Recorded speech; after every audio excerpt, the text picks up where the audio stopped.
एक एक कैलकुलेशन है। और किस ग्रह का क्षेत्रफल कितना है, सूर्य चंद्र की गति कितनी है, कितने किलोमीटर प्रति सेकंड की है, वो सब पूरा का पूरा इसमें भौगोलिक दिया गया है। इस प्रकार ये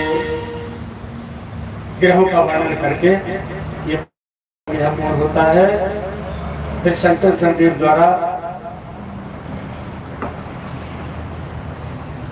भागवत जी का वर्णन है। अब 28 नरकों का वर्णन आता है। जो काम की आपके काम की चीज है केवल वही सुनाई जाएगी, समय भी नहीं है। 28 नरकों का वर्णन आप सुने ध्यान से। कर्म के हिसाब से कौन कौन से नरक में जीव को जाना पड़ता है, इसका वर्णन आपको बताया जाएगा।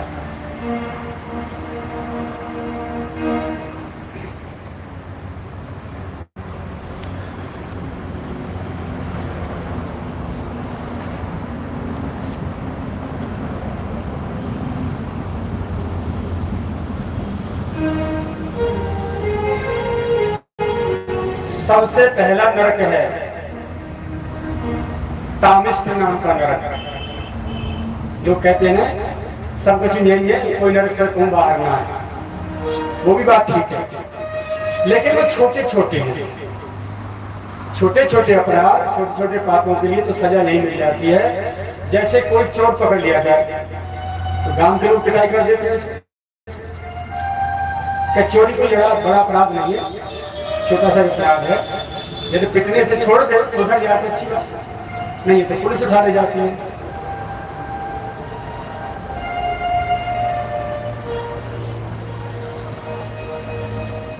नहीं तो पुलिस उठा ले जाती है, वो ठोक पीट के छोड़ती है। लेकिन कोई मर्डर कर दे तो फिर कुछ नहीं मारता। जिसने दूसरे के आत्महत्या की है उसको भी अब जो है प्राण दंड ही मिलेगा।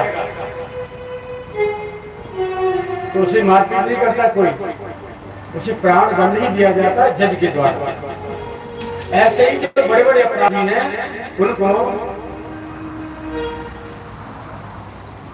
उनको बहुत बड़ी सजा मिलती है और वो नरक में जाके भोगते हैं। श्रीमद् भागवत जी में 28 नरकों का वर्णन है। ब्रह्म वैवर्त पुराण में 82 नरकों का वर्णन है। अनेकों पुराणों में इनकी संख्याएं अलग है। कुल मिलाकर ये है जरूर पाताल के ऊपर और धरती के नीचे ये स्थित है। किस किस कर्म से कौन कौन से नरक की यातना भोगनी पड़ती है, ध्यान से कान खोल के सुनना। परिस्त्री परधन और परपुत्र का जो हरण करता है वो शक में डाला जाता है। गरम गरम लोहे के तपे हुए खंभों से चिपकाया जाता है। तामिश्र नरक। जो परिस्त्री और परधन या जो परिस्त्री परपुरुष का गमन करते हैं, किसी के बच्चों का हरण करते हैं, उनको इस नरक में यातना भोगनी पड़ती है। दूसरा है अंध तामिश्र। छल से बल से दूसरे के स्त्री धन धारण करके अपने परिवार और शरीर का पोषण करने वाला इसमें डाला जाता है, जिससे स्मृति बुद्धि उसकी नष्ट हो जाती है। अब तीसरा है रौरव नरक। बेटा खींच रहा है।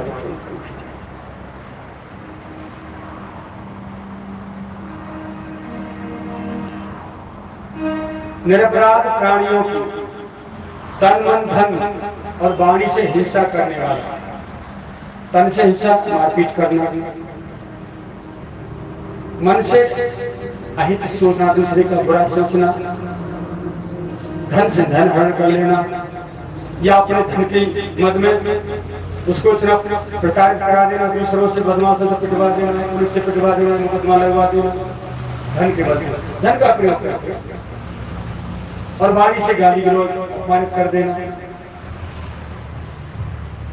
जो हिंसा करता है, सब प्रकार की हिंसा, अनेकों प्रकार की हिंसा बोली जाती है। मनसा वाचा कर्म 3 प्रकार की हिंसा होती है। मन से कष्ट देना, तन से कष्ट देना, धन से कष्ट देना, ये हिंसा कही जाती है।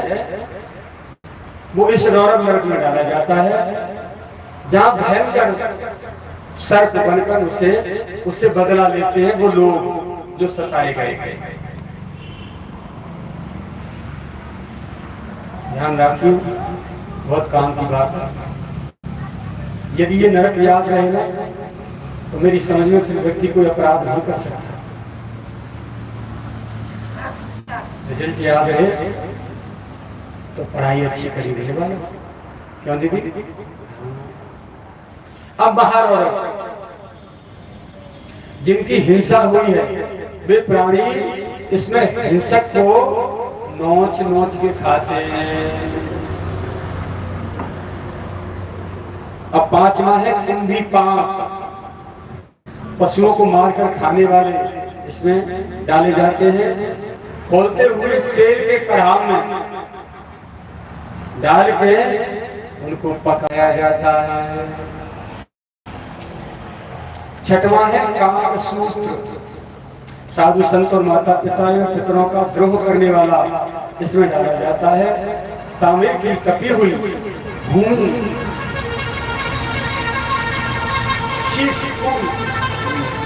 उस पर लिटाया जाता है, जिससे उसे अपार जो माता पिता को, संत महात्माओं को, दीन दुखियों को जो कष्ट देता है। अब है असिपत्र वन 7वां, जो स्वेच्छा से वेद मार्ग का त्याग करके पाखंड ढोंग करता है, अपना मनमाना आचरण करता है, उसे इसमें डालकर यमदूतों के द्वारा कोड़ों की मार लगाई जाती है। दुधारा तलवार, दोनों तरफ जिसकी धार होती है, उससे शरीर के टुकड़े टुकड़े काटे जाते हैं। अब सुपरमुख 8वां, जो राजा सज्जन पुरुष को अन्याय से शारीरिक दंड देता है वो इस नरक में गिरता है, उसे इसमें डालकर कोलू में पेला जाता है। अब अंदाज करो कैसा स्वाद आ रहा होगा, कोलू कर रहे होंगे। गन्ना फिर तो देखिए ऐसे जब कोलू में करेंगे तो क्या तो बढ़िया लगेगा, बड़े मंगल गीत गाए जाएंगे।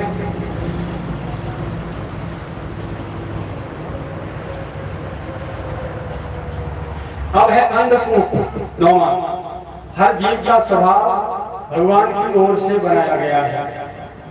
ऐसा जानकर भी जो कुत्ता बिल्ली मच्छर आदि ऐसे जीवों को मारता है, इस नरक में वे जीव एक साथ उसे खाते हैं जिन्हें उसने मारा था। बहुत से कहे मच्छर धुआं मैया चिट्टी चुट मारती है, अब मत मारिए, उन्हें पकड़ के बाहर निकाल दो और ले जाके कहूँ और खेत में छोड़ दो। ये भैया यहाँ क्यों खेत न रही हो, खेत काटियो फसलें खाइयो, जाओ ये मुड़ का खा मारो मत खाओ। अब 10वां है कृमि भोजन, जो पंच बड़े लंबादार पंच बन के पंचायत जोड़ में जाते हैं। पंचों भाई सुन लो सरदारों, प्यारे काजो तैयार है बढ़िया सा। जो पंच महायज्ञ किए बिना, जो पंच महायज्ञ किए बिना, सबको बांटे बिना अकेला ही खा जाता है, उसे ऋषि लोग इष्टाभोजी कहते हैं। ऐसे प्राणी को इस नरक में कीड़े खाते हैं, और वो भी कीड़े ही खाता है। वहाँ कीड़े ही मिलेगा खा लेगा, मोहनता छेना रसगुल्ला गोलगप्पे ना मिले खा लो।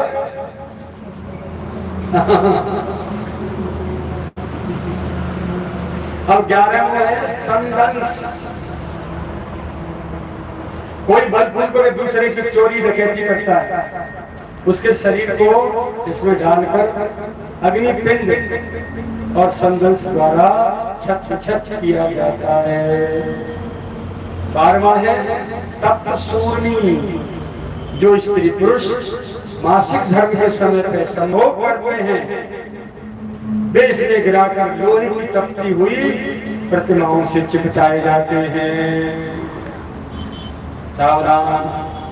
13वां वज्र कंटक साल में जो स्त्री पुरुष मनुष्य योनि को छोड़कर अन्य योनि के जीवों के साथ संभोग करते हैं उनको इसमें लोहे के कांटेदार सालमणि पर चढ़ाकर यमदूतों द्वारा घसीटा जाता है। 14वां है वैतरणी। जो व्यक्ति उत्तम कुल में जन्म लेकर भी धर्म को दूषित करता है उसे हड्डी मांस कीट और मल से भरी हुई इस नदी में डाल के हिंसक जीव जंतुओं से कटवाया जाता है। 15वां कुयोग नाम का नरक है। जो लोग अपनी कुलवंती नारी को छोड़कर अन्य स्त्रियों से गमन करते हैं वे इस विष्ठा और कफ से भरे हुए नरक में पड़े पड़े इन्हीं पदार्थों को खाते हैं। कैसे बढ़िया बढ़िया मालूम को नाम लिख रहे हो भागवत जी में। कर्म करने में हर जीव स्वतंत्र है लेकिन फल भोगने में स्वतंत्र नहीं।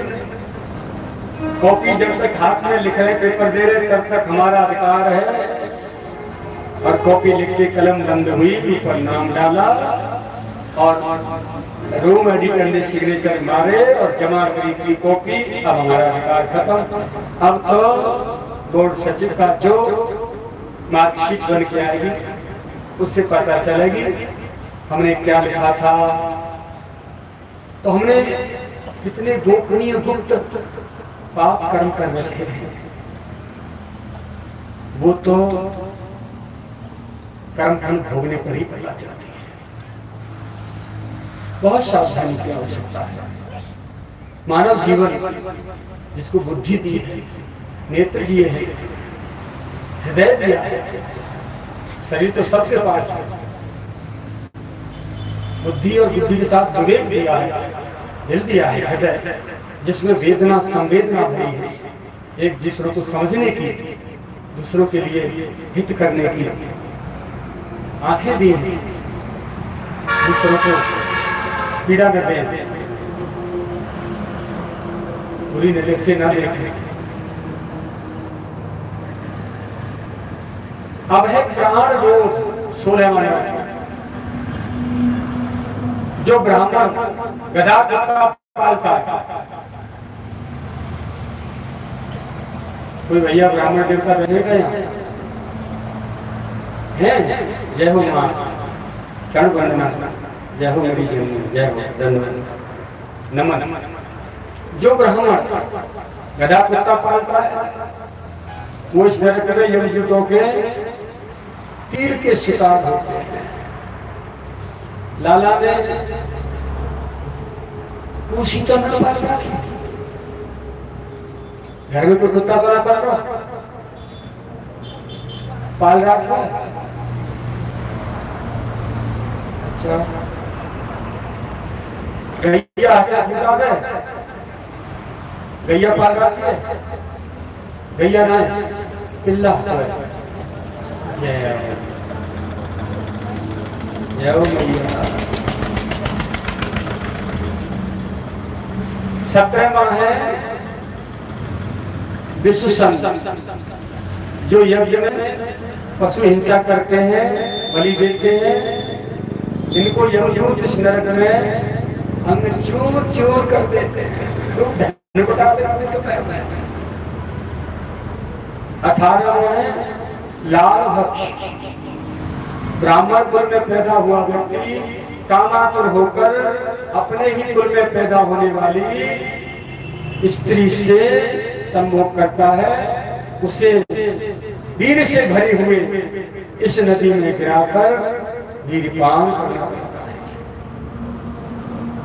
19वां है सरने यादव लूटपाट डकैती करने वाले राजा या राजनेता लोग इस नरक में गिराकर वज्र से भी कठोर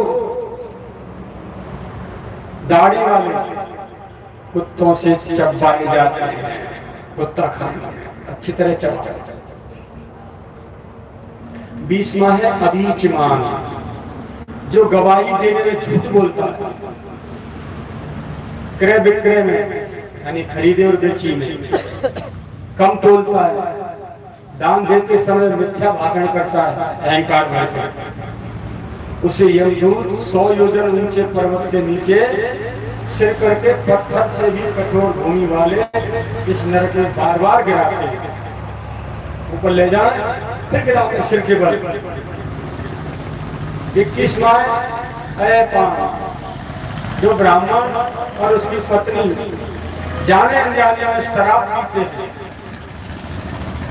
उनको इसने यमदूत छाती पर पैर रख करके शीशा पिलाता है जबरन। 22वां है छाहर कर दम, जो अधम होकर भी अपने को बड़ा मानता है और घमंड के मारे अपने गुरुजनों का अपमान करता है, वो जीता हुआ मुर्दे के समान पुरुष इस नरक में अनेकों प्रकार की यातनाएं भोगता है। 23वां रक्षोगण भोजन, जो लोग दूसरों के प्राण लेकर देवी देवताओं की बलि देते हैं और पशुओं का मांस खाते हैं, इस नरक में उन्हीं पशुओं द्वारा तलवार से काटे जाते हैं। 24वां शूलप्रोत, बनिया ग्राम के पशु पक्षियों को अनेकों प्रकार से सताते हैं, उनकी इस नरक में डालकर यमदूत सूली पर चढ़ाकर भूखे प्यासे मारते हैं। तब लंबी लंबी चोंच वाले पक्षी मार मार कर जर्जर कर जाते हैं। अब 25 दंडसूख, जो लोग उग्र स्वभाव से प्राणियों को भयभीत करता है, उसे इस नरक में 7-5 मुख वाले सर्प चूहे की तरह निगल जाते हैं। 26वां अवट निरोध, जो लोग किसी भी प्राणी को गड्ढा कुआं या गुफाओं में बंद करके मार डालते हैं, उनको इस नरक में डालकर बंद कोठरी में धुआं से दम घुटा घुटा कर यातना दी जाती है। 27वां पर्यावर्तन, अतिथि और अभ्यागत को देखकर ही जो लोग कष्ट पाते हैं। अतिथि जिसकी कोई तिथि निश्चित न हो, अचानक कोई हमारे घर पे आ जाए, नाते रिश्तेदार या जान पहचान वाला। अभ्यागत, जिसका अभी अच्छी तरह भली प्रकार से निमंत्रण देकर इसको बुलाया गया है, वो अभ्यागत। तो अतिथि अभ्यागत को देख करके जो लोग कष्ट पाते हैं, नाक सिकोड़ लेते हैं, इस नरक में वज्र के समान चोंच वाले पक्षी उसकी आंख निकालते हैं। 28वां है सूची मुख, धन के गर्व से जो अपने आप को श्रेष्ठ मानकर दूसरों को बुरी नजर से देखते हैं, दूसरों के बढ़ते हुए धन को देखकर जलते हैं और अपने धन का सदुपयोग नहीं करते, उसे इस नरक में गिराकर सुइयों से सुई यमदूतों द्वारा छेदार सीना जाता है। इस प्रकार ये 28 नरकों का वर्णन सुखदेव जी ने परीक्षित को कर्म के अधीन, कर्म फल के अधीन ये उनको बताया है। अब आगे 6वें स्कंद में प्रवेश करेंगे और बहुत बड़े धर्मात्मा थे। पहले ब्राह्मण कुल में जन्म था और पीछे कर्म से पतित हो गए, एक वेश्या के चक्कर में आके। ऐसे अजामिल नाम के एक ब्राह्मण का पावन चरित्र सुनाएंगे। आप तब तक एक भजन गाएं।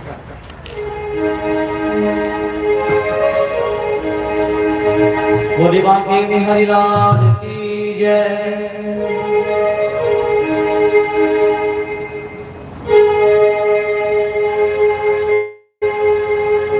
पेड़ में कहो कोई सावधान क्यों न हो, ममता की मोठ सिर काहे को धरत है। मेरो धन मेरो धाम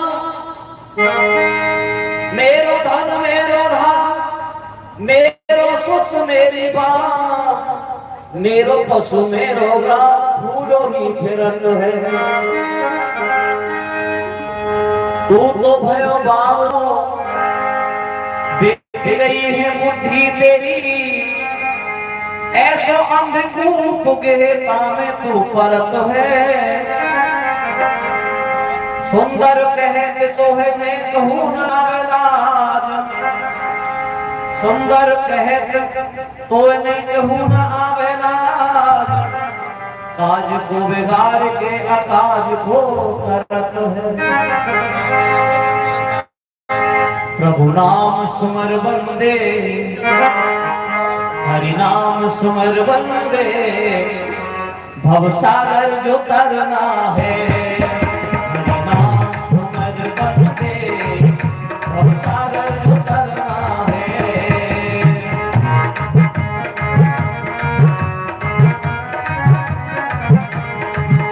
हरि नाम सुमर बंदे, भव सागर जो तरना है।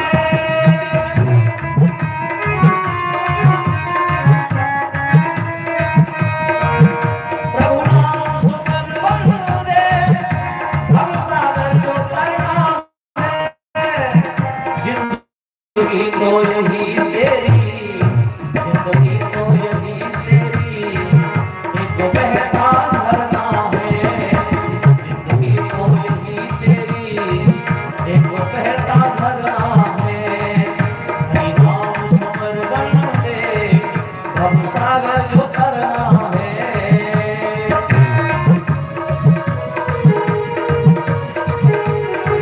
हरि बोल।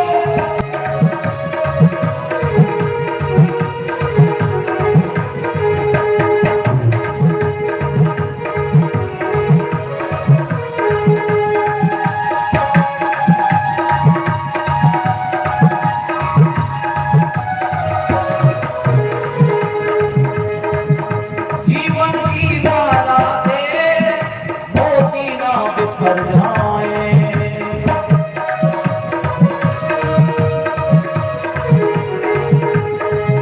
जीवन की माला के मोती ना बिखर जाए। शुभ कर्म करो ऐसे कुछ पुण्य निखर आए।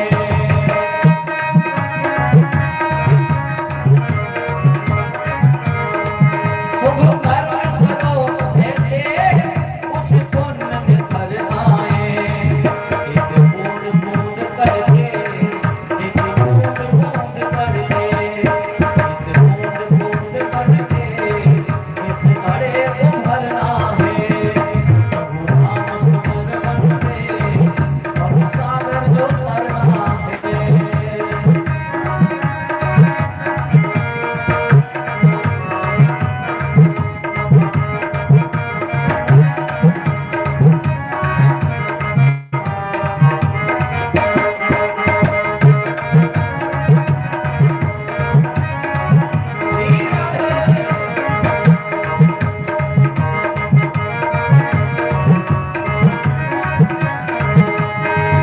सागर के किनारे का, सागर के किनारे का तू पेड़ सुहाना है। सागर के किनारे का तू पेड़ सुहाना है। आएगी जब आंधी तुझको बह जाना है।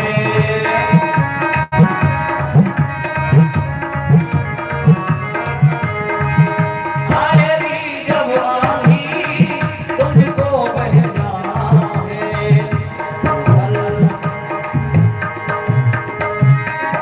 अरे आज ही कर ले तू जो कल तुझे करना है। अरे आज ही कर ले तू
मुझे बाहर निकालो, सुमरन करूंगा, भजन करूंगा, जप करूंगा। दुनिया में आया कुछ और ही करने को, पर माया में भूला प्रभु नाम सुमरने को, पर माया में भूला प्रभु नाम सुमरने को। हरि नाम के द्वारा ही, हरि नाम के द्वारा ही, हरि नाम के द्वारा ही अवतार करना है। जिंदगी तो यही तेरी एक बहता झरना है।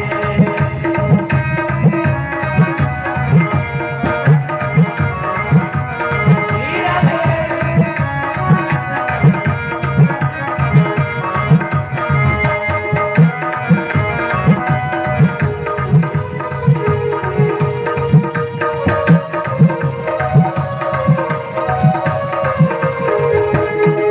बातों के अंधेरे को जल्दी से दूर भगा, बातों के अंधेरे को जल्दी से दूर भगा। अपने मन मंदिरों में, अपने मन मंदिरों में तू ज्ञान का दीप जला, अपने मन मंदिरों में तू ज्ञान का दीप जला। जिसने यहाँ जन्म लिया, जिसने यहाँ जन्म लिया, जिसने यहाँ जन्म लिया, उसको तो मरना है। प्रभु नाम सुमर बंदे, अब सागर को तरना है। जिंदगी तो यही तेरी एक बहता झरना है, एक बहता झरना है। प्रभु नाम सुमर बंदे, अब सागर जो तरना है, अब सागर जो तरना है। बोल बांके बिहारी लाल की जय, जय जय श्री राधे श्याम। साउंड वाला भैया।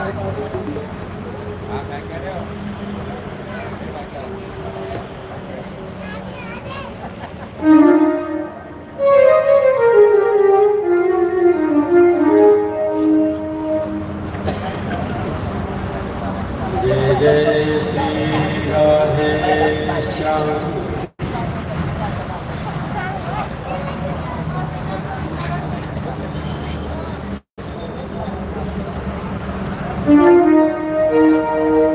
अधुने महाभाग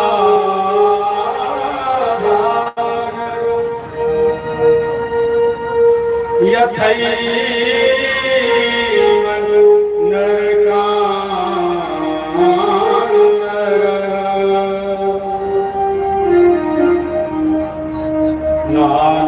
नानोग्र यातनान्यया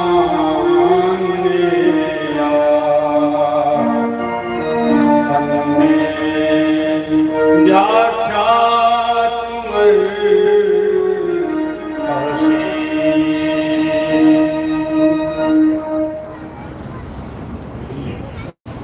अब महाराज परीक्षित सुखदेव जी से पूछते हैं, हे गुरुदेव, जिस अनुष्ठान के करने से मनुष्य को अनेक अनेक भयंकर यातनाओं में ना जाना पड़े, नरक की हवा ना लगे, ऐसा कोई उपाय अब आप कृपा करके बताओ। आपने कथा सुनी, अभी नरकों का वर्णन सुना है ना, पर काऊ ने जिना पूछी कि बाबा जा शरीर पे हम जो यहाँ पाप कर रहे हैं वो तो यही जल के राख है जाए, फिर इन नरकों में कौन जाए?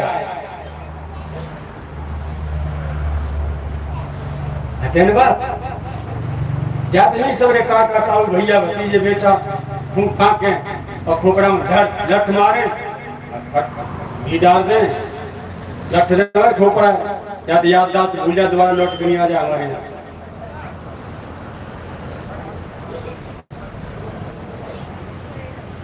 अलग से एक यातना शरीर मिलता है, सूक्ष्म शरीर मिलता है,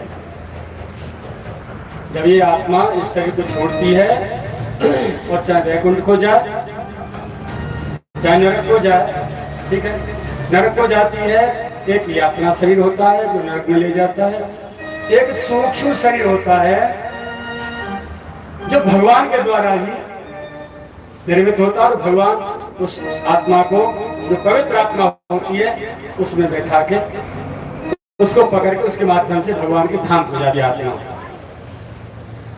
समझ में आ गई ना? हाँ। अब सुखदेव जी बोले, भैया मनुष्य मन, वाणी और शरीर से पाप करता है। यदि वह उन पापों का इसी जन्म में प्रायश्चित कर ले तो मरने के बाद उसे अवश्य ही उन भयंकर यातनापूर्ण नरकों में नहीं जाना पड़ेगा जिनका मैंने तुम्हें वर्णन सुनाया, 28 नरकों का। उन नरकों में नहीं जाना पड़ेगा यदि वो अपनी भूल को यही सुधार ले, उसका प्रायश्चित कर ले। और मृत्यु से पहले क्या, कोई भूल हो जाए तो तत्काल प्रायश्चित करे। उसका प्रायश्चित क्या है? सबसे पहले तो जिसके साथ हमारे द्वारा अपराध हुआ है उसी से क्षमा याचना। और कोई ऐसा पाप बन गया हो कि क्षमा याचना से वो नहीं मिट रहा हो, तो फिर जो भी तरीका उसका हो, क्योंकि अपराध की और भूल की कोई सीमा समय निर्धारित नहीं है। कौन सा अपराध कितना छोटा और कितना बड़ा हो सकता है। कई बार छोटी सी भूल बहुत बड़ा जो है तांडव मचा देती है, और कई बार बहुत बड़ी बड़ी भूलें भी और ना के बराबर हवा निकल जाती है। लेकिन जिनके बुद्धि विचार शुद्ध होंगे, जिनके खान पान शुद्ध होंगे, जो संतों की संगति और शास्त्रों के अध्ययन में लगे होंगे, उनको तत्काल बुद्धि बता देगी कि इसका प्रायश्चित ये है। उसकी आत्मा उसे बता देगी कि तेरा ये जो तेरी गलती है उसका प्रायश्चित है। उससे पहले तो भूल होगी नहीं, और कदाचित भले प्रकृति बस चुका है भलाई, विधिवत सुजन कुसंगत करही धनिमन सम निज गुण अनुसर। सर्प जैसे मणि को निकाल के अपना रात में ओस चाटता और फिर तक जैसे उसकी जलन शांत हो जाती है, उठा के मणि को फिर गले में डाल देता। ऐसे ही जो सज्जन लोग होते हैं उनके द्वारा जो भी भूलें बनती हैं वो तत्काल गलत मार्ग से हट करके सही मार्ग में अपने आप आ जाते हैं, जो गुरुमुखी होते हैं, संतों की संगति में रहते हैं। अब देखिए, मैं निवेदन करूं कि घर गृहस्थी छोड़ के आप रात दिन संतों के पास तो रह नहीं सकते, न तीर्थों में जाके बाहर के गोवर्धन है, वृंदावन है, ऐसे तो ये भी तीर्थ ही है, अलग थोड़ी पूरा व्रत तीर्थ है। लेकिन गुरुजनों के पास, संतों के पास नहीं बैठ सकते, तो कैसे किया जाए? बचने का सीधा उपाय मैं मेरे जीवन की अनुभूति आपको बता रहा हूं। मन जो है, बुद्धि विचार पहले से चिंतनीय ज्यादा रहे। किसी भी विषय को लेकर बैठ जाना और जब तक उसकी जड़ में बिल्कुल पाताल हो जाए कि बाल खाल खींच के उसका समाधान नहीं मिलता, तब तक मुझे शांति नहीं। पहले खुद प्रयास करता हूं, और जब नहीं उसकी जो है बात बनती है, तब जो उस विषय का जानकार होता है तब उससे बात करता हूं।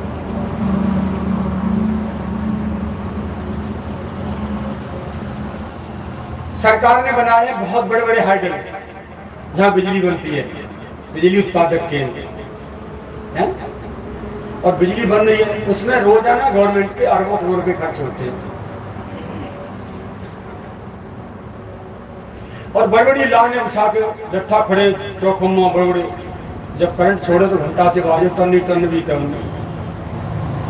ला के फिर जो शहरों में बिजली घर बनाए, उनसे फिर लाइन डाल के फिर कस्बाओं में छोटे छोटे किनारे छोटे छोटे बिजली घर बनाए, फिर लाइन बिछा के 11,000 की ट्रांसफार्मर लगाए, फिर वहां से 440 वोल्ट की जो है step up step down transformer लगाए, कम वोल्ट को ज्यादा करना स्टेप अप, और स्टेप डाउन ज्यादा वोल्ट को छोटा बना के निकालना। तो 250 वोल्टेज एक लाइन में निकाल के जो देता है ट्रांसफार्मर 11,000 लेकर के ऐसे ट्रांसफार्मर लगा दिए। अब जिसका ट्रांसफार्मर से तार कनेक्ट है वो ना केवल ट्रांसफार्मर से बरन सीधा छोटे बड़े सब बिजली घर में तो जाके वहां जुड़ गो जहां से बिजली बन रही है ना। बिजली वहां से कटेगी, झप यहाँ अंधेर रह जाएगा। जो गवर्नमेंट करोड़ों अरबों खरबों रुपए रोजाना खर्च करके जो बिजली बना रही है वो बिजली हमें कितने में मिल रही है घर में? थोड़ी सी कौड़ी। महीना में बिल कितना जाए? थोड़ा सा। पर कब? जब हमारा कनेक्शन हमारा तार निरंतर जुड़ा होगा तब। अब ट्रांसफार्मर घर नहीं आ रहा और हम जो है बिजली लेने बाल्टी में ट्रांसफार्मर पर ना जा रहे, और ट्रांसफार्मर वहां जाके बिजली घर पे ना जा रहा, वो जहां बैठो वहां पर तार वहां जोड़ रहा था। हमने अपने घर के ट्रांसफार्मर तार जोड़ रहा था और बिजली घर में अपना तार वहां बड़े को जोड़ रहा था, और बाद यहाँ बिजली बन नहीं वहां को तार जोड़ रहा था। सबरो खेल है तार को। तो मेरी मैया बहन, मेरे भैया दादा, जिनके दिल के तार अपने संत भगवान और शास्त्र से जुड़े रहे निरंतर, उनको बुद्धि विवेक विचार रूपी बिजली करंट रात दिन मिलता रहता है। आपको घर छोड़ के कहीं जाने की जरूरत नहीं है। जिन संतों पर, जिन महापुरुषों पर, जिन गुरुजनों पर आपको विश्वास है, उनकी मधुर मूर्ति हृदय में धारण करो, उनसे जुड़ जाओ। जब समय मिल जाए तब उनके दर्शन कर आओ, और फिर काम काज करते करते उनकी शक्ल को ध्यान करते रहो, यानी दिल के तार उनके सी चरण में जोड़े रहो। तो उन्होंने जो कठिन से कठिन तपस्या, त्याग, वैराग, साधना कर करके जो भी कुछ प्राप्त किया है वो केवल अपने दिल के तार जोड़ के उनके चरणों में आप यहाँ घर बैठे ही सब कुछ खींच लें, जैसे बिजली मिल जाती है। उसका ज्वलंत उदाहरण मैं आपके सामने बैठा हूं। प्रधानमंत्री राजीव गांधी सन 92 में कंप्यूटर लेके आए इंडिया में, उससे पहले भारत में कंप्यूटर नहीं था। महाराज जी की कृपा से सन 95 में अमेरिका से सीधा मेरे हाथ में कंप्यूटर आया। कीमत मुझे नहीं मालूम कितने में आया। तब से आज तक मैं कंप्यूटर पे हूं। 80 से ज्यादा ग्रंथ हिंदी संस्कृत में लिखा। तो मैंने जिद्द से कोई ग्रंथ अध्ययन नहीं किया। आप आश्चर्य करेंगे, श्रीमद् भागवत जी का भी मैंने पूरी तरह से अध्ययन नहीं किया। मैं जो उनकी गोद में बैठा हूं, अपनी बिल्कुल हृदय की सच्ची बात कह रहा हूं आपके साथ। लोग तो अपने आप को विद्वान जताते हैं, पर मैं सामान्य एक किसान का बेटा हूं, भोला वाला। पढ़ाई तो बहुत कराई है मुझे, मेरी पढ़ाई सुन लो तो दौड़ा जाओ। बहुत पढ़ाया मेरी माता पिता गुरुजनों ने। भारत की सबसे बड़ी जो परीक्षा होती है वो मैं पास करके बैठा हूं। गले में बोला तो बैठी मेरी, मेरा ब्याह तो ऐसा भयो, ऐसी दुल्हनियां बरसाने वाली कि तुम सवरे बना कर निकलो जाए कि हाय भैया, हाय भैया, हाय भैया। और बहुत बड़ी दुल्हनियां हैं, 7 कोस को गिरराज बाबा, और बहुत मतलब दुल्हनियां नंद को छोड़ा नहीं, सबको दूल्हा ऐसा मतलब ब्याह है मेरा। तो तुम्हारे ब्याह में ये संदाई में, तुम्हारे ब्याह में जूता मार गए, काहे काहे टाए टाए टुई टुई ठुई ठुई, दे गंडा, दे ऊपरा, दे बिटोरा, दे भैंसिया साकर, दे गोबर, और मेरे में तो रसगुल्ला ही रबड़ी बिखरे। ऐसे ब्याह मैं मजाक करूं, अपनी मैया से कहूं ए डोगरी तेरे चार छोड़ा है तेरे समझ को एक के तो 3 वो बुला दी थे 3 ब्याह कर दिए मेरे वो बाल बच्चे कहाँ ला देखी टप्पर देख के 1 से 5 साल की हो रही है तेरे ब्याह तो मैंने ऐसी दुल्हनिया के संग करे हुआ इनकी सौत मर जाएंगी ते कहूँ ना मर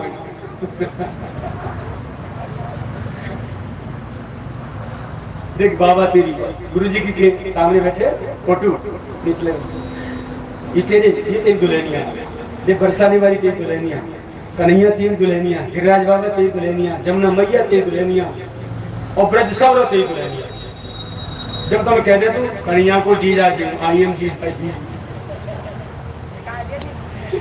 पर भाई बिना भगवान जीजा फूपाऊंगे और अगर झंझट ना चाहिए हाँ गिरिराज बाबा कन्हैया मेरा फूफा और मैं उनको जीजा बहु काउ के आगे की रामलीला ना हाँ मैया सुन ठीक है तू ज्यादा हसोरिया देखे नहीं तरह अरे मैंने समझी नहीं दे हम तो मुझसे ज्यादा बड़ी दीक है जय मेरी मैया तेरे चरणन की वंदना हाँ मेरी माँ बिल्कुल बिल्कुल बेहात मतलब समझे आप ब्रज में कहा हो नहीं भैया बेहात शब्द पर समझे कहा हो जाके चित्त में कहूँ कोई छल कपट को एक बाल भर रेशा जो पानी में पानी की तरह सब में मिल जाए सबकी वेदना सबको सुख दुख बांट के अपना समझ के सब में घुल मिल जाए बातें करें बे जाकि कोई बात हाय हाय न करवावे वो बेहा बिना हाय हाय करे बेहा ये तो महाराज जी की कृपा मेरे मन में केवल एक बात आई तो जिन संतों ने जिन महापुरुषों ने रात दिन तपस्या करके साधना करके वैराग करके घर छोड़ के संसार छोड़ के कष्ट पाए के जिन्होंने भगवत प्राप्ति की भगवान का प्रेम प्राप्त किया भक्ति प्राप्त की फिर हम कहा तो मेहनत करने वाली चीजें पाएंगे कहा दोबारा केवल मैं क्या करता हूं वो बता रहा हूं आपको समझाने के लिए बता रहा हूं कोई अध्ययन नहीं है केवल सदगुरु का अध्ययन है भगवान की भक्ति नंबर 2 पे पहले नंबर पर गुरु भक्ति केवल गुरुदेव का ध्यान निरंतर उनकी मूर्ति का श्री चरणों का ध्यान बस उन्हीं में खोया रहना उन्हीं पर सोचना उन्हीं के लिए कहना उन्हीं के लिए बोलना अब आपके लिए तो बोल रहा हूँ और कुटिया पे तो मैं मौनी बाबा बन के रहूँ शाम को 6 से 8 बोलूँ बाकी समय में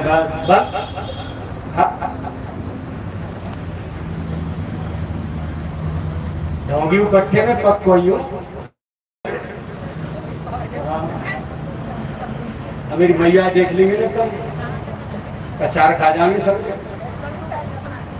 हाँ अभी बेचारी का ऑपरेशन हुआ हो पिछले साल तब नहीं थोड़ी झड़क गई है तो 1 से 5 साल की उम्र में हूँ अभी छोटा लेके पूरे गांव में घूम जा और जब बीमार हो काल आवे तो गांव सावधान रह जाए बोले सारे बाबा जी की मैया ही ना मर रही ये तो कल और ही भेजेगी और झट काल में लात मारेगी झट कोई थोड़ी देर पता चल जाए वो फलाना मारो तो गांव में मजाक हो रहे हैं और फिर जो गांव में डरे हुए भैया पता ना ये डोकरी जाके अपने भेजती रहेगी और वो कहेगी भैया ये कागज कहाँ को दबे रह गए फाइल कहाँ पर ही है भैया तो भगवान डरने लगो दिखे मेरे फाइल नीचे लगाओ तो भेजी ना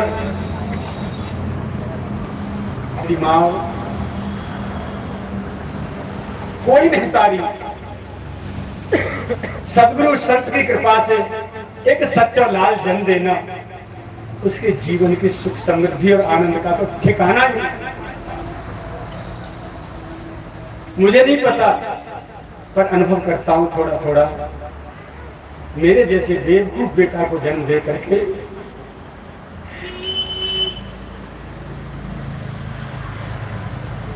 मेरी माँ की प्रसन्नता का ठिकाना है। और भाई है वो भी घर गृहस्थी में है, पर मेरे से कोई कम साधु नहीं है।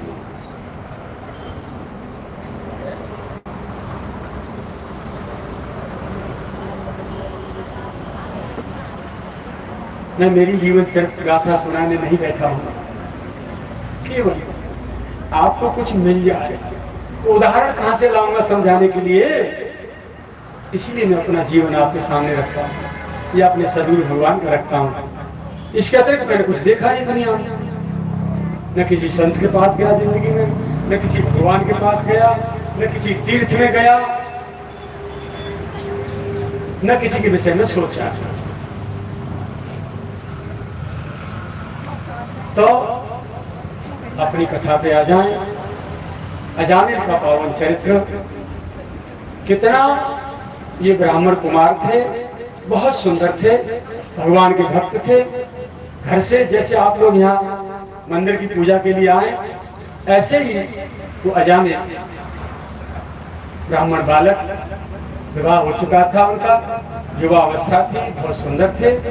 पूजा पाठ भगवान में बहुत गति थी, पूजा के लिए रोजाना आते थे।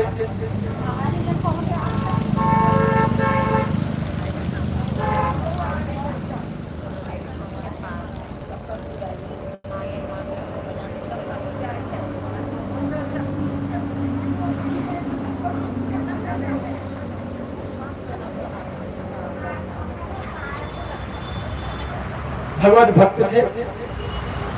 एक दिन क्या देखा उन्होंने, मार्ग में एक पुरुष को वेश्या के साथ गमन करते हुए मार्ग में देख लिया। उस वेश्या की नजर पड़ी इस ब्राह्मण कुमार पर। वो रति कर रही थी उस पुरुष के साथ, लेकिन उसकी आसक्ति इसमें हो गई। बहुत सुंदर था ये। भगवान के मंदिर शिव जी की आराधना जाना करना भूल गया, वहां खड़े होकर उस तांडव को देखता रहा और दृष्टि मात्र से उसके भीतर विकार घुस गए। और अब ये भूल गया कि मैं विवाह भी हो चुका है, मेरे पास पत्नी भी है, और उस वेश्या के साथ उसके घर चला गया। लोगों ने समझाया भी होगा, लेकिन भागवत जी में वो नहीं है। शॉर्ट में कथा कही है।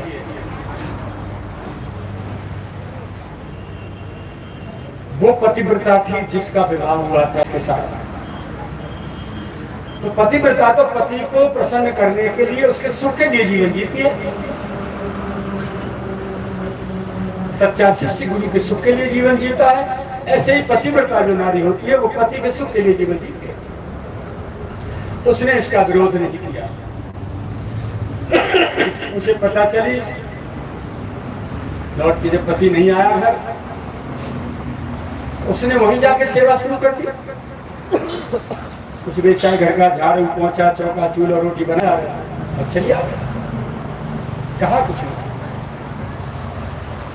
लंबे समय तक सच्चे संत और सच्ची पतिव्रताओं की पीड़ा तो ये साक्षात भगवान के प्रतिनिधि होते हैं दोनों। तो जब बहुत दिन हो गए, धीरे धीरे उस वेश्या से 9 पुत्र पैदा हो गए उस अजामिल के। 10वां पुत्र जब गर्भ में था, तब अचानक, क्योंकि जब कोई किसी जीव की साधना दीर्घ काल तक, लंबे समय तक सुचारू रूप से, नियमित रूप से श्रद्धा भाव विश्वास के साथ चलती है, तो परमात्मा को उतरना पड़ता है। लक्ष्य की प्राप्ति कराए बिना नहीं रहती। एक दिन भगवान 4 संतों के रूप में, या ये कहो कि ब्रह्मा जी के सर्वप्रथम 4 पुत्र, सनक, सनंदन, सनकादिक और सनातन, 4 जो भी रहे, 4 संत आए और नगर में प्रवेश किया। जिनका मकान था उनसे पूछा, भैया हम साधु भूखे हैं यार, कोई संत से भी भक्त है क्या जो हमें भोजन करा दे?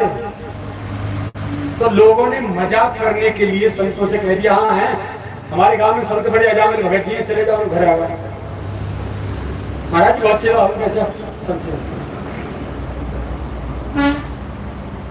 लेकिन अजामिल तो उनका घर तो पहला घर था जो पत्नी रहती थी, उससे आगे था वो विशाल घर, तो मंदिर के पास जाते। अब वो चारों संत जैसे ही गए, पूछा भैया भगत जी का घर कहाँ है? बोले कौन से भगत जी? तो जो अच्छे बुद्धि विवेक वाले जो लोग थे भले, बोले महाराज जी किस भगत जी? इस गांव के सबसे बड़े भगत जी बताए हैं किसी ने हमको। बोले कौन? बोले अजामिल। बोले किसने आपको भगा दिया?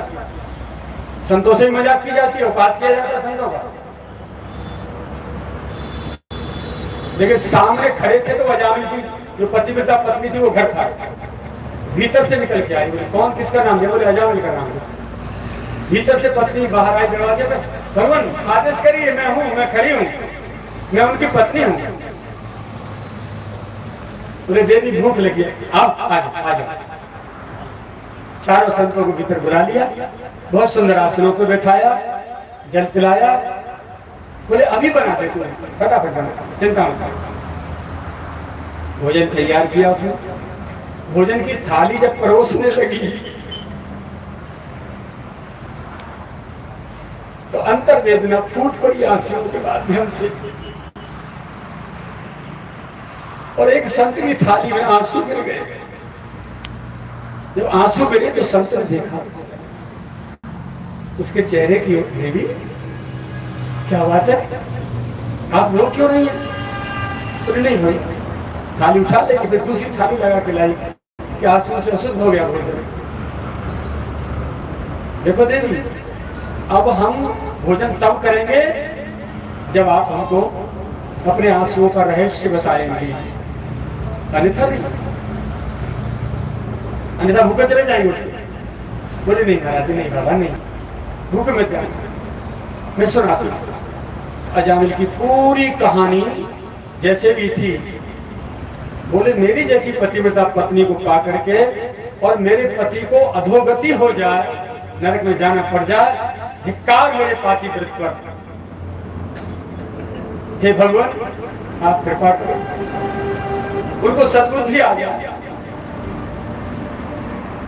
अब वो वृद्ध हो रहे हैं, मैं भी बूढ़ी हो रही हूँ, वृद्ध हो रही हूँ, जीवन ऐसे निकल गया, कोई बात नहीं।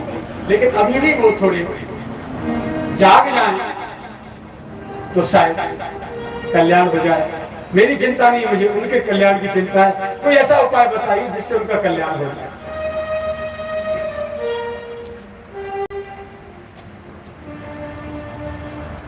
तो संतों ने,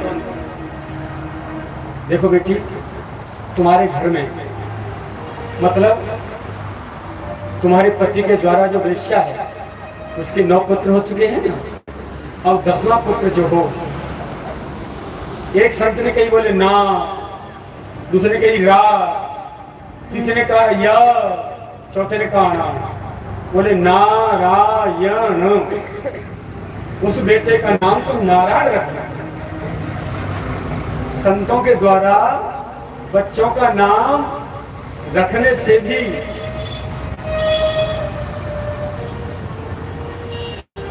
माता पिता का कल्याण हो जाता है। और आज बंटी पिंटू चिंटू सिंटू कहां से पत्रा खुल गई भगवान जाने। पहले नाम श्री कृष्ण, श्री राम, मोहन, उद्धव, माधव, गोविंद, हरि है, राम जीवन, कृष्ण जीवन, राधा, किशोरी, प्राणवल्लभा, लता, सीता, वैदेही, लक्ष्मी, दुर्गा, सरस्वती, गंगा, जमुना, है ना, ऐसे से नाम रखे जाते बेटी बेटाओं को। और आओ भगवान जाने, ये तो जीवन ना ले पावे, लड़खड़ा के जाए पड़े। ऐसे तो बड़ी बढ़िया नाम उनने बालगण के नाम दिए जा रहे हैं, लेकिन वो चारों महापुरुषों के द्वारा दिया गया नाम था। तो पत्नी गई, संत तो भोजन करके निकले,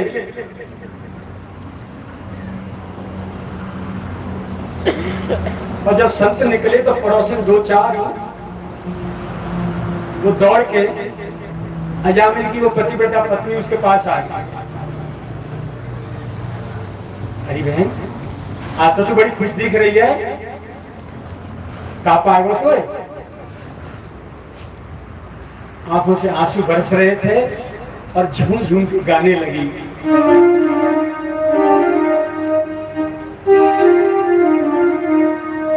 हरियाज सखी आज सखी सतगुरु घर आए, मेरे मन आनंद भयो।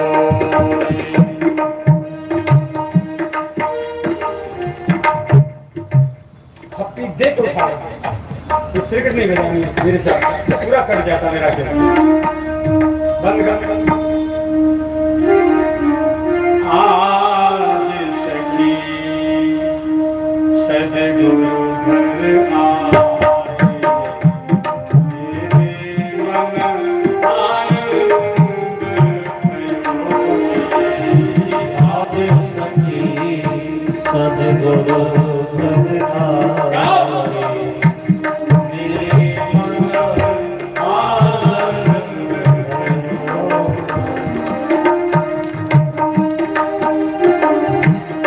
दर्शन ते सब पाप विनाशे, दुख दरिद्र सब दूर गयो रे। दर्शन दे सब पाप विनाशे, दूर दरिद्र सब दूर गयो। अरे आज सखी सतगुरु घर आए,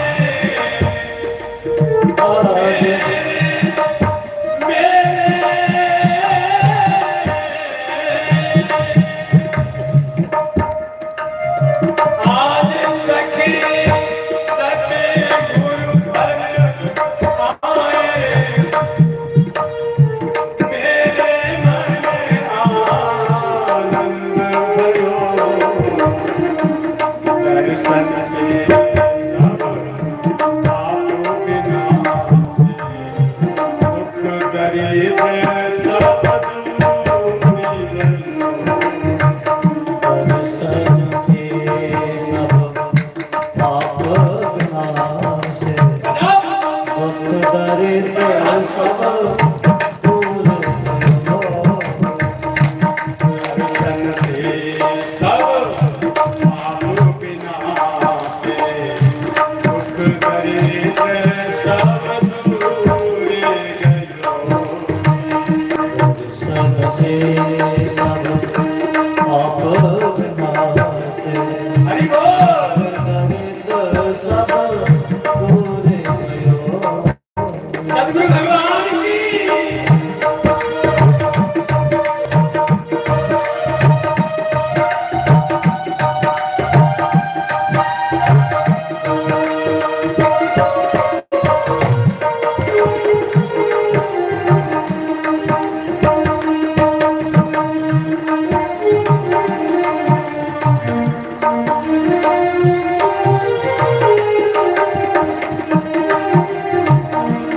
अमृत बचन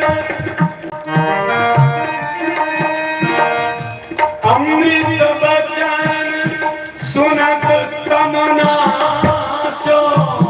अमृत बचन बचन, अमृत बचन सुनत तमनाशो।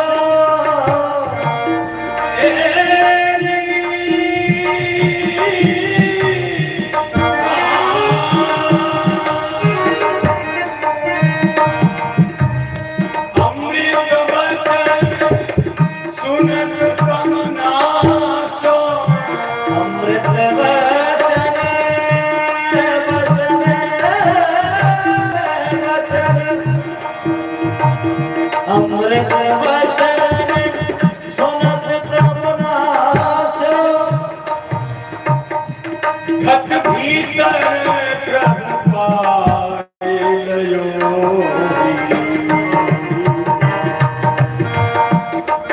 भीतर प्रभु पाए होई। जन्म जन्म के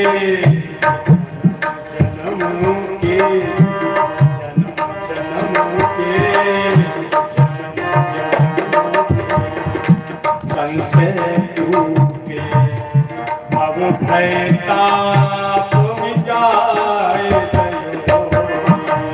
जन्म जन्म के संशय टूटे अब भय ताप मिटाए दयो।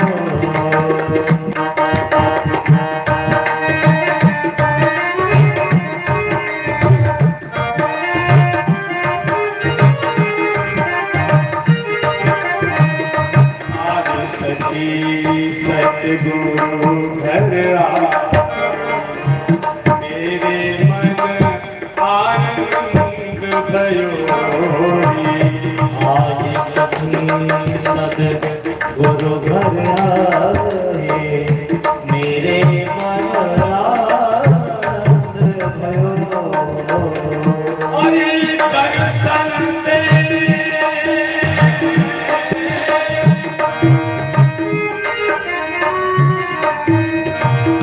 दर्शन दे सब पाप विनाश।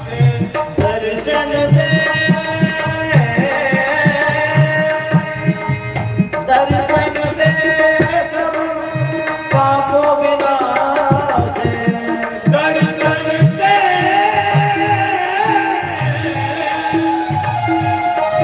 सब पाप विनाश।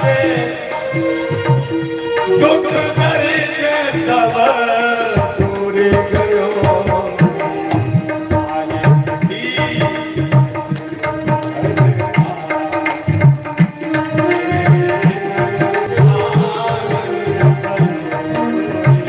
आज सखी सतगुरु घर आए हरि बोल। मन आनंद भयो।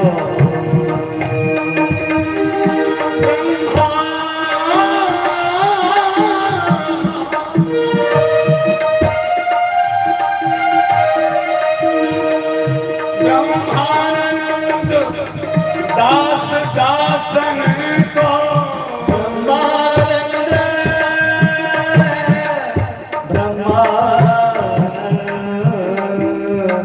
ब्रह्मानंद ब्रह्मानंद दास दासन को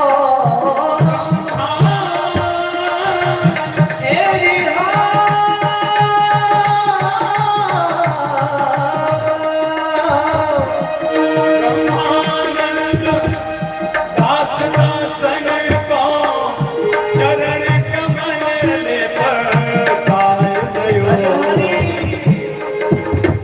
चरण कमल ले पाए दयो। आदि सखी तेरे मन आनंद भयो।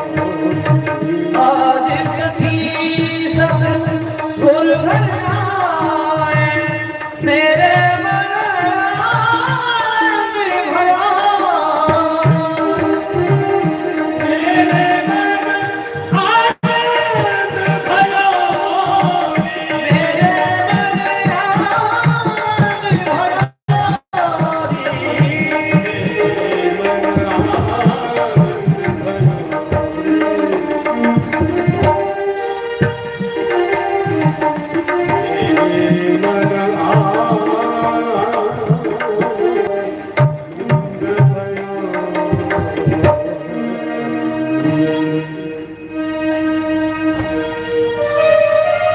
अच्छा तुम्हारे सदगुरु आए महाराज?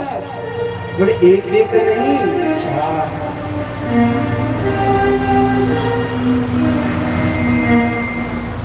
कृष्णं वंदे जगद्गुरु। वो श्री कृष्ण जगत के गुरु चार रूप लेकर के आए। दिन दूनों चौनों सौ गुणों हजार गुणों लाख गुणों करोड़ गुणों जैसे का व्यापारी ये लाभ हो तो हो न वो तो मेरे पूरे जीवन की तपस्या को आज फल पड़ा वो तो घर छोड़ के वन को तपस्या करवे ना जानो पर मेरे ठाकुर यही दर्शन जाए और वो सुखी टुकड़ा पाए गए हमारे गुरुपूरन दाता गुरुपूरन दाता हमारो गुरुपूरन दाता हमारे गुरुपूरन दाता हमारे गुरुपूरन दाता गुरुपूरन दाता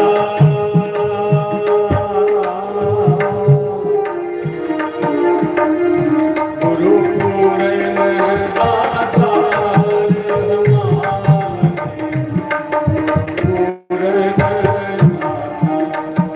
हमारे गुरुपूरन दाता गुरुपूरन दाता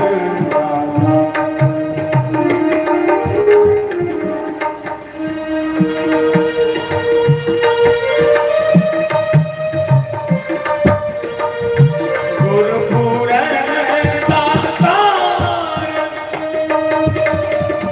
गुरुपूरन दाता हमारे गुरुपूरन दाता हमारे गुरुपूरन दाता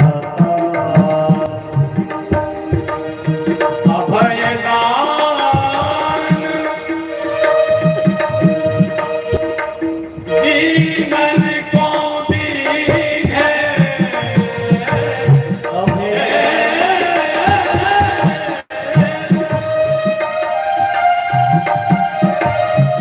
अभयदान दीनन को दीने दीने भवन पार दीने भवन पार गुरुपूरन दाता हमारे गुरुपूरन दाता जन्म जन्म के बंधन काटे जन्म जन्म के बंधन काटे जन्म जन्म के बंधन काटे जम के बंधन निवार जम के बंधन निवार रव कहूँ ते सो राजा की है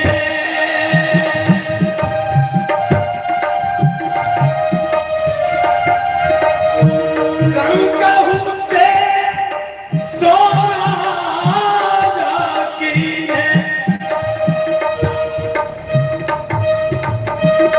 हरि धन दियो हरि नाम धन दियो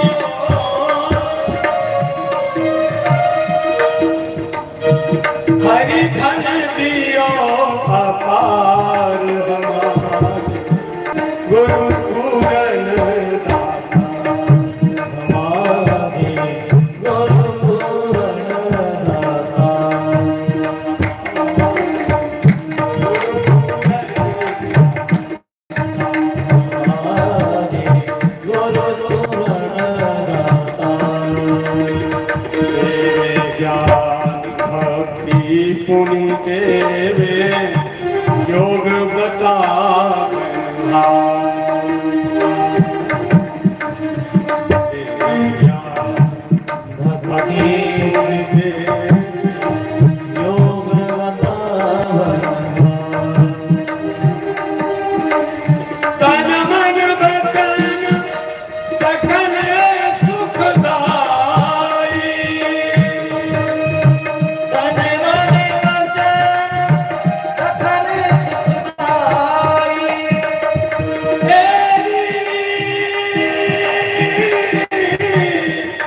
भंजन, सब दुख भंजन, अरे सब दुख गंजन, पातक भंजन, गंजन ध्यान विचार।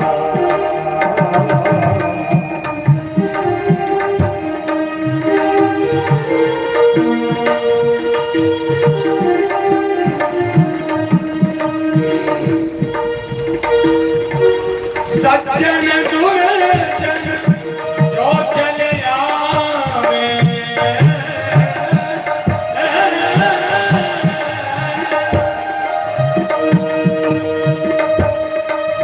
सज्जन दुर्जन जो चले आवे, एक ही दृष्टि निहार हमार गुरुपुर।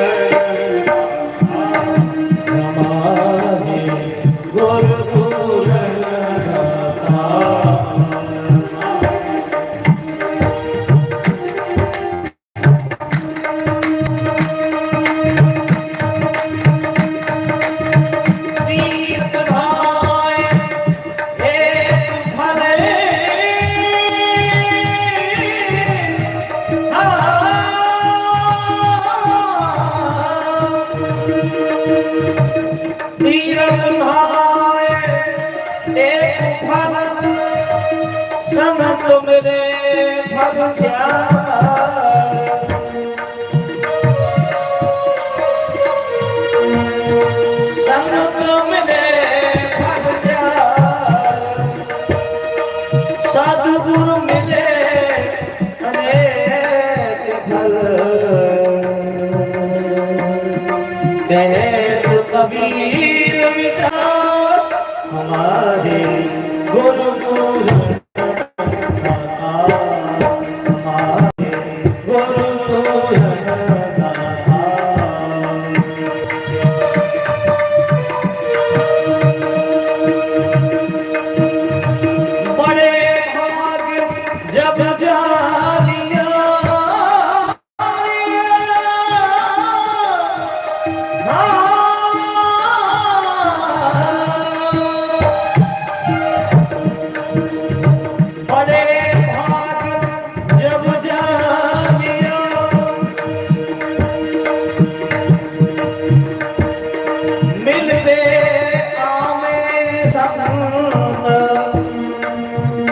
बड़ा सौभाग्य समझे जब किसी के दरवाजे पर संत भगवान का पदार्पण हो, संत आ जाए।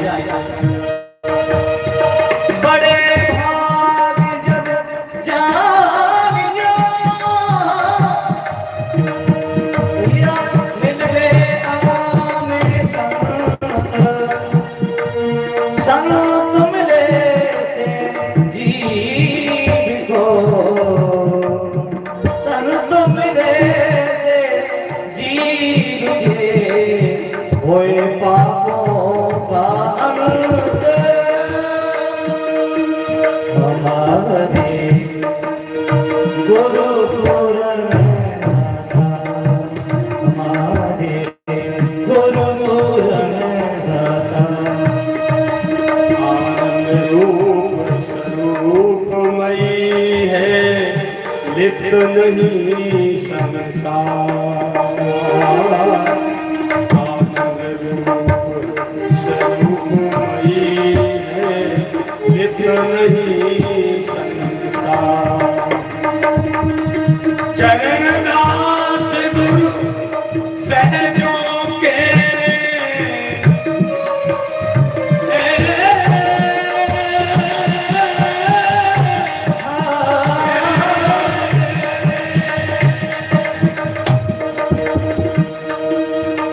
चरण दास गुरु सहजों के,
मानव जीवन में यदि सद्गुरु नहीं मिले तो जीवन अधूरा ही नहीं, चौथाई नहीं, करोड़वां हिस्सा रह गया।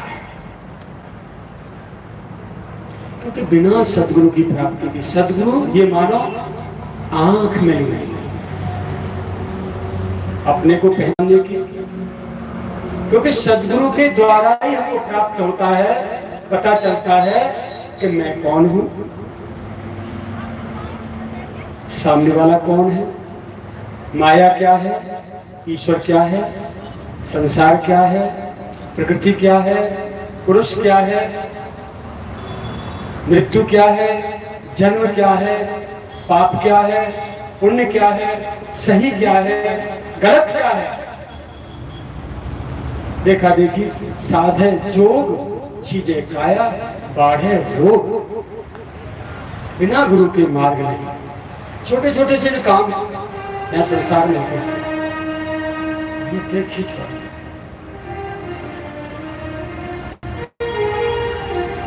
पूरा सुखा दिया मेरा जाते दूर दूर भागों और बोलना पड़ा हुआ है, सुनाना पड़े और वो पिए जा हुआ है। मैं कर्म ही हूँ, जहाँ भी की कथा